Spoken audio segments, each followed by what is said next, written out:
नमस्कार माझ्या सर्वांना, मी शिवानी. गावाकडच्या स्वादमध्ये आपलं खूप खूप मनापासून स्वागत आहे. तर आज मी तुमच्यासोबत शेअर करत आहे अगदी मऊसर, तोंडात ठेवता बरोबर विरघळेल असा मूग दालचा हलवा. चला तर सुरू करूया आजची रेसिपी. त्यासाठी मी 1 कप मूग डाळ किंवा 1 वाटी, तुम्ही जेवढी पाहिजे ना तेवढी घेऊ शकता. मी एखादा कपच्या जवळपास जो मेजरिंग कप असते ना त्याच्या जवळपास मूग डाळ भिजायला ठेवली होती 2-3 तासाच्या अगोदर. नंतर स्वच्छ 2-3 पाण्याने धुवून घ्यायचं व मिक्सरच्या भांड्यामध्ये बारीक करून घ्यायचं आहे. बारीक करून झाल्यानंतर साईडला ठेवून द्यायचं व एखाद्या सॉसपॅनमध्ये 1 कप पाणी व सोबतच पाऊण कप साखर घालून वेलाची पावडर आणि केसर टाकू शकता तुम्ही आणि त्याची चाशणी बनवून घ्यायची आहे आपल्याला. चाशणी खूप अशी पतली गाढी वगैरे काही बनवायची नाही, फक्त साखर विरघळेल इतकीच आपल्याला बनवायची आहे. चाशणी पण तयार झाल्यानंतर मी कढाईमध्ये थोडंसं तूप घालून त्यामध्ये 2 चम्मच सुजी आणि 2 चम्मच बेसन घालून याला भाजून घ्यायचं आहे. छानपैकी त्याच्यावाला कच्चेपण निघून जाईल इतकं आपल्याला भाजून घ्यायचं आहे. गॅसची फ्लेम हाय नाही ठेवायची, मीडियम टू लो ठेवायची आहे. अशा प्रकारे छानपैकी रवा व बेसन भाजून घेतलेला आहे. ऑलमोस्ट होतच आला आहे. बबल्स बघू शकता किती छानपैकी आलेले आहे, म्हणजे ऑलमोस्ट शिजत आलेला आहे. तर त्यामध्ये बारीक केलेली जी मुगाची डाळ आहे ना ती घ्यायची आणि ती टाकायची त्यामध्ये. यामध्ये एक काळजी घ्यायची की गॅसची फ्लेम अगदी मीडियम टू लो ठेवायची, नाहीतर कढाईला चिपकते आणि बरोबर होत पण नाही, म्हणून थोडीशी हीच काळजी घ्यायची. आणि यामध्ये मी एकसाथ पूर्णपणे तूप नाही टाकलेलं आहे, समोर आणखी थोडं थोडं करून टाकत आहे. 1-1, 2-2 चम्मच कमी तुपाचा वापर करून मी हा हलवा बनवण्याचा प्रयत्न करत आहे. तर मी जसजसं त्याला भाजून राहिली आहे तसं 1-1, 2-2 चम्मच टाकत आहे.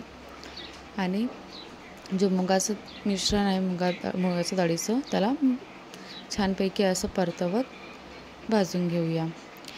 याच्यामध्ये कमीत कमी तुम्हाला 10-15 मिनटं भाजायला लागेलच, थोडासा कलर चेंज होईपर्यंत. बघू शकता आता अगोदरपेक्षा जो कलर आहे तो थोडासा चेंज झालेला आहे. याला आता आपल्याला आणखी भाजून घ्यायचं आहे थोडंसं तूप टाकून.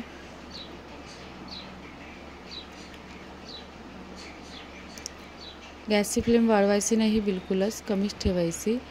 आणि बघू शकता आता आणखी थोडासा कलर चेंज होत आलेला आहे. जसं आता कलर तुम्ही याच्यावर फूड कलर पण टाकतात, जे हलवाई लोक राहतात ना ते फूड कलर टाकतात. मी फूड कलर वगैरे टाकलेला नाही आहे. नॉर्मली भाजला, चांगल्यापैकी भाजून घ्यायचा मस्तपैकी मऊसर होईपर्यंत. आणि नंतर जे बनवलेला पाक आहे ना, चाशणी आहे ना, ती त्यामध्ये टाकायची व मिक्स करून घ्यायची आहे. मी थोडं थोडं करून चाशणी टाकली. यामध्ये तुम्ही साखरेचं प्रमाण कमी जास्त करू शकता. तुम्हाला जितकी गोड आवडत असेल ना हलवा तेवढा तुम्ही साखर टाकू शकता किंवा कमी करू शकता.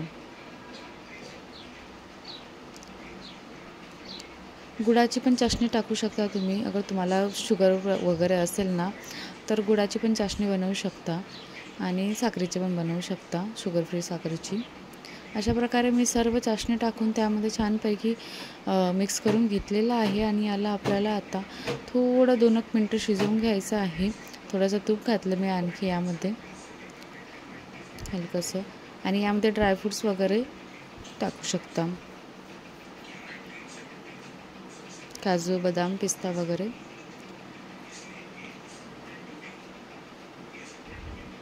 अगदी सॉफ्ट आणि रवाळ टेक्स्चर झालेला आहे. खूप असं दाणेदार नाही केलं आहे, कारण की मला प्रसादासाठी बनवायचा होता. तर मी थोडंसं दाणेदार खूप जास्त नाही ठेवलं आहे आणि थोडासा रवाळ असा बनवलेला आहे. आणि अशा प्रकारे मूग डाळीचा हलवा तयार करून घेतलेला आहे.